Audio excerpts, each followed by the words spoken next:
And the next speaker will be Nikolay Sivko with easily supported application. It is not my application, it's your application. You should have easily supportable application that I'll be talking about. First of all, where I got it all from, I have considerable experience in using participating in big and not big projects. I work close to sysadmins and other specialists, and we communicate a lot with clients, and clients concern was to speak about application difficulties they have, and I decided to speak about how to write application in a way that it will be easy in production, and also a person who provides support for that application production would find it easier to do. Who are developers among you? Please, admin, sysadmins? Okay. And now we set a goal, first of all. A developer is writing some software that would carry out some business functions, software, and admin is somebody who would be then supporting this code. And given it as a ready product, he didn't write it, he was not involved in development, but any questions related to why it's down will be then handled by admin. From the expert assessment point of view, it is different specialists. They have different point of view, different background sometimes, and also they have different results of their work and different job descriptions and so on. How developers looked at that all, I can describe, because I myself was originally admin, but later I started to code. So developer community, we receive certain requirements, we write code to carry out that operation or function, we do testing, we then demonstrate it to the client, we configure it as product to transfer it to the client as a deliverable, and then code starts a life of its own. Admin or somebody else would administer that and support it, and there'll be some bugs found, or they would introduce something to the system which creates bug, and the application is down, and then the circle could be repeated. They come back to us, and we redo that. It's like you're sleeping in a warm, nice bed, and then you wake up and something doesn't work, and you have this headache all of a sudden. We are called to repair, to do something about it. We come to the client, we see that resources are consumed, in the blocks there is nothing, and we see just symptoms. In a number of supported systems monitored by us, we see that the behavior of the application is not proper. We don't have any additional diagnostics. We call developer. Developer says, I have to see, I don't know immediately the answer. Try to reboot, maybe it will recover. And then I guess business community would like developers to be more involved emotionally, that they will feel bad when their code doesn't work properly. But if we speak now about DevOps, for example, if programmers are called to do administrative function in such case, and admin normally have their own range of issues, like sometimes updates are difficult, sometimes deployment takes time, sometimes they do it too often. Developer doesn't want to know. The microphone is down.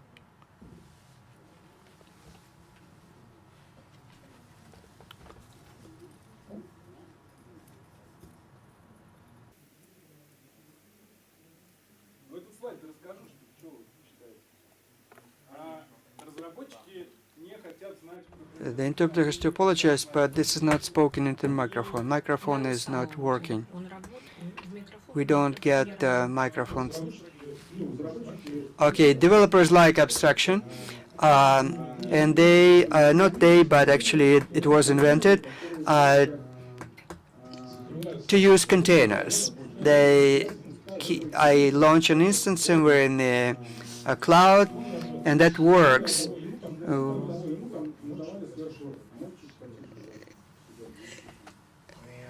And some resources provided for that, and we believe that the code is works. And developers decided to do everything also auto scale and auto discovery, central configuration. Central configuration system should be resilient, and that's why it is distributed. There are consensus protocols involved, and as a result, under the aegis of growing the system, adding more and more hardware, that all will be scalable and will work in expanded scale as well. But business was not after that from the beginning. I'm speaking about one problem of business. Production for them is most important. If you have business related to internet or online services, if a system is down, then your revenue stops coming. And if this problem is difficult to resolve, it takes time, and we, of course, are interested to spend as little time between the problem is discovered and it is resolved. And if we don't know the reason, the problem, we have to investigate, and of course we have to prevent that it doesn't repeat itself in the future. In an ideal world, DevOps is that people who think also about production stage when the code is operational and which problems could occur there in the future, so that they foresee that and make it more resilient. But in reality, if you spend not enough time to write the code, that would not be reliable. And now about diagnostics. I tried to do an overview of that. Postgres and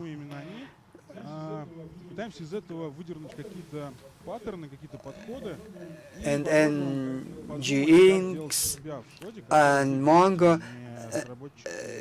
We try to use the codes that we know. nginx, what is available there? Requests from user. nginx backends, use backends to service those requests, and there are some requests that terminated. Cache, static, dynamic content, and some logic of processing.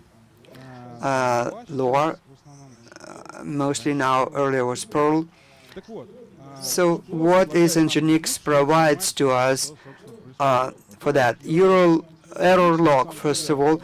nginx provides very masterful logging.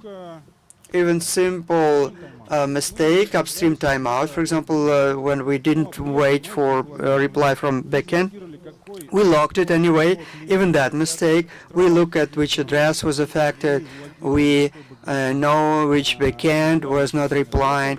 We see from that description of mistake, of failure, sufficient information which allows us to recover the system. And if you take this out of the box solution, you can add timers to that, addresses, and then in that example you'll see that user request was ended with 200. So many milliseconds from the beginning, so many milliseconds we were waiting for a reply, and then there was timeout, and then we got 200 from that and transferred it to the user. We fully understand from the description what has happened, And this is a completed request anyway. It is a request that was initiated and then something was done, and we have full description. If the information is not sufficient, if you have to debug some routine, there is debug log for that. And if you use that at certain level, there is also quite elaborate description of what was happening, what if, what not, which branch was used, and so on. But because under load, to switch it on for all users is quite costly. We can switch it on for certain client in our IP system. Cyclic buffer and memory we could use for that. Then in a more controlled way, we can get it onto the disk. There is a status. Step status is the connection counter. It's almost useless. It was done in an offhanded way. Everybody thinks that that's nginx monitoring, but it's not true. What's very hard to grasp in nginx, like blank spots. It's difficult for us to figure out for how much time we were waiting for the disk, and we're reading the data, we're writing the log if we get onto the disk synchronously until we're waiting for the disk response. For all the customers, latency keeps growing, so it's very difficult to figure out for how long we had to wait for a disk. It's very difficult to figure out in nginx. Otherwise, it's quite a necessary timer. Another IO loop blockings, it's the nginx logics. It's also user logic. It's possible to make at front end if it's not more than 1 millisecond only. But users are different and developers are different, so there is no way of knowing that your important script will be for 10 milliseconds in management.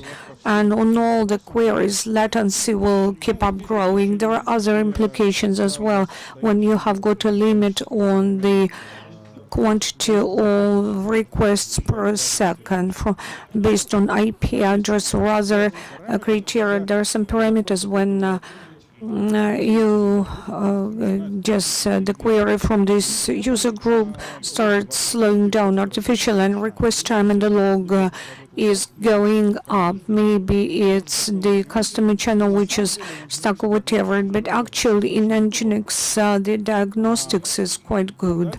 Mongo. What's database? It's rather difficult to tell you within a brief period of time, so I'll speak about the major things. There are resources it works on in Mongo. So Mongo offers the following. It's for monitoring and other things. It offers different metrics and different counters and different levels of detailization. Let's say it's at the server level, server status, server-wide metrics. On each database, it shows indices and all the rest. And so there are lots of queries for those counters about engines and just different parameters on top of that, different metrics. As to queries, Mongo has got a query profiler, and in this query profiler, each specific query could be introduced. You can have profiler for all the queries, or for slow, like 100 milliseconds would be the cutoff figure. Then those queries are profiled in great details, and they are compiled into a collection which is cyclically rewritten. But the problem is that in the documents it says that it could slow down your Mongo, so you should switch it on only from time to time when you can figure out what goes on. This is the bad approach, because I want to know what was on my server always. So we might think that the diagnostics on the query, Mongo has none of that. I try to figure out what's wrong. Lots of counters, lots of metrics, but when you try to figure out what each one of those means, I figured out that on boom filter maybe I have the wrong false positive. So as Mongo user, I cannot impact it one way or the other. I tried to understand what DBA Mongo can do. May figure out that an evil query came along and it may kill that bad query, or it may figure out that the query is bad in principle, and to set it up on changes. So I figure out that the data in Mongo is lying in the wrong way. I should change it, or maybe we're stuck with the resources. Then we're in shortfall of resources. We might add up resources, but Mongo doesn't provide us with answers on that. You don't know which query is here, or we cannot kill a query. We can only reboot Mongo, which queries are most resource intensive. We can only figure out with a profiler, but we cannot switch it on because it will kill everything. So we cannot figure out all the queries which are stuck. So this is bad about Mongo. As to Postgres, the world is much richer than that, but I don't want for us to be stuck on that. So PostgreSQL has got all the data statistics about the data, what it does. It's all in that system. As to the tables, how much they take, the vacuum, inserts, deletes, which come along, viewers, pages, statue, tables, indices, and different statue matrices, queries for this or that table, head thread on cache memory, everything is there. As to queries, Postgres splits them into current page stat activities. You can see all the queries which arrive, when they started, what's their current state. If someone is holding your query, it's in the log, or the query is waiting for another log, and I can kill those queries out of there. Encounters on plans of queries just grouped in pg-stat statements, so we can see what time was taken for this or that query, which of them were harassing the disk or impairing our pages in Postgres, which evoked reading because there were no those pages in the cache. As to the locks, there was a lot of information on page locks, and at a moment of time we can see whether the query is waiting for a lock, and if it does, which query is holding it up. So it's possible for us to untangle this clot. In Postgres, there are several blank spots. As to the replication statistics, it's a bit pain in the ass, but on the whole, Postgres is a good diagnostics tool, and I show nginx as the example. Igor Sisoyev used to be administrator for us, and he wrote a very good log because of that, I guess. Nevertheless, nginx is like a standard web application. It searches data, it can transform it and pass it on to users. That's what your backend can do, searching through bases, unifying databases, unifying the answers, and so on. It's a very similar model. Mongo is an example as how those developers just took many counters and put them there. They just did it on an impulse. But I want to know what we did in Postgres every step of the way, now or in the past. I would like to have all those answers. So we're working on our own app, and we would like to figure out what happens right now, what happened in X moment in time, how did we spend our resources. When you're optimizing the code, you're trying to optimize the costs in order to correct something very small in a little log and to get a great effect as well. You should right size the costs. and resources. How many bugs were there? When we troubleshoot, we want to know what's wrong in this application, problem with a database or something else.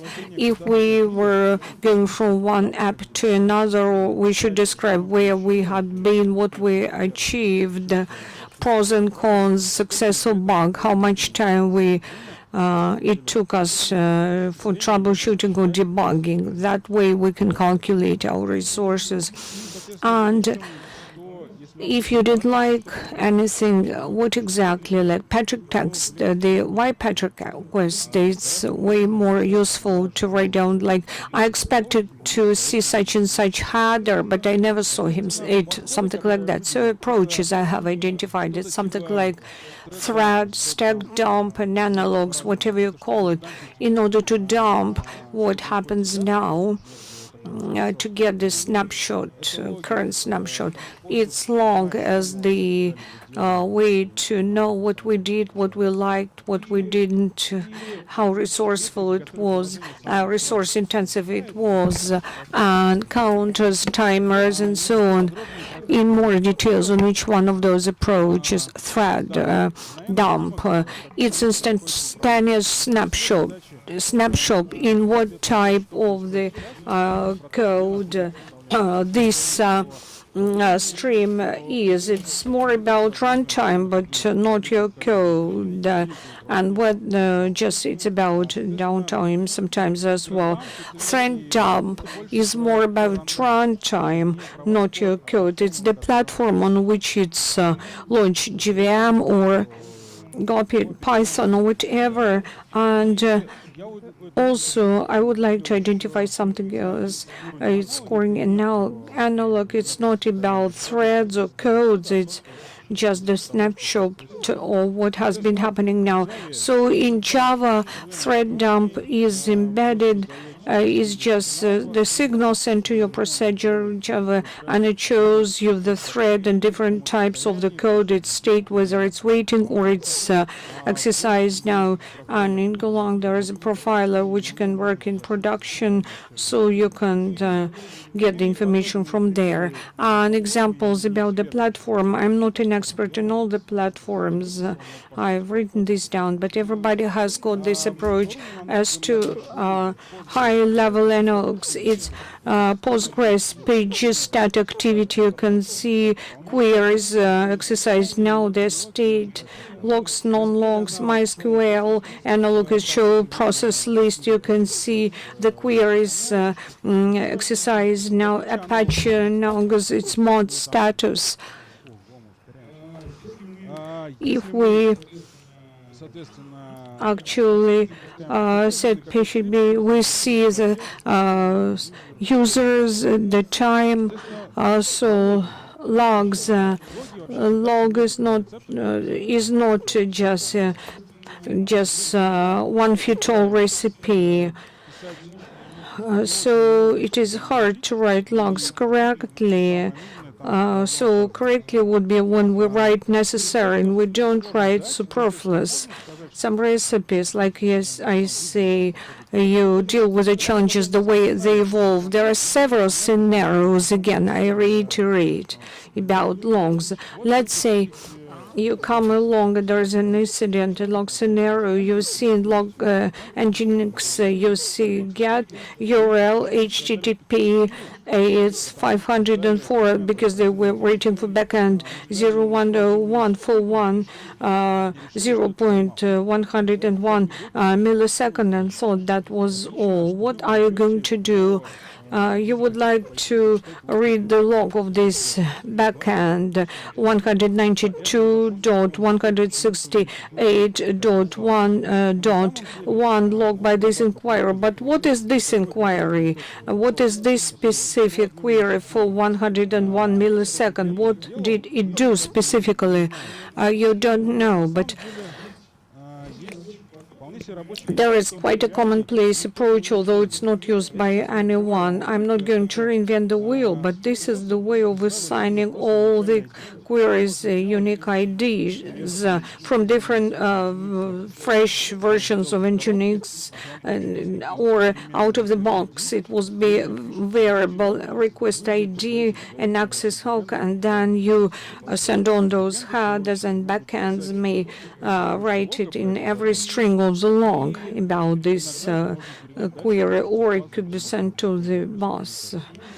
To the database. So it's about the fact that in the log we can find that we receive 501 on request 1, we get to the backend, and we see that we were waiting for that database, we never got it, so the client detached by timeout. In the database we can see that it was for 147 milliseconds to process this query.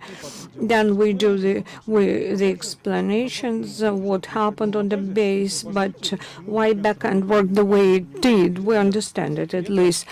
This is a very simple case which may drastically improve the troubleshooting. So bottom line, it's necessary to distinguish inquiries from one from another, from each other. Request ID, maybe we should figure out which requests are being exercised but not finalized yet. Sometimes it's necessary when queries occupy a lot of time, when timeouts are not set in a good way. So if it's started but it's not yet finished, it's stuck. So remote resource does not respond to something like that. So we write not only the finished actions. It happens to catch this stock.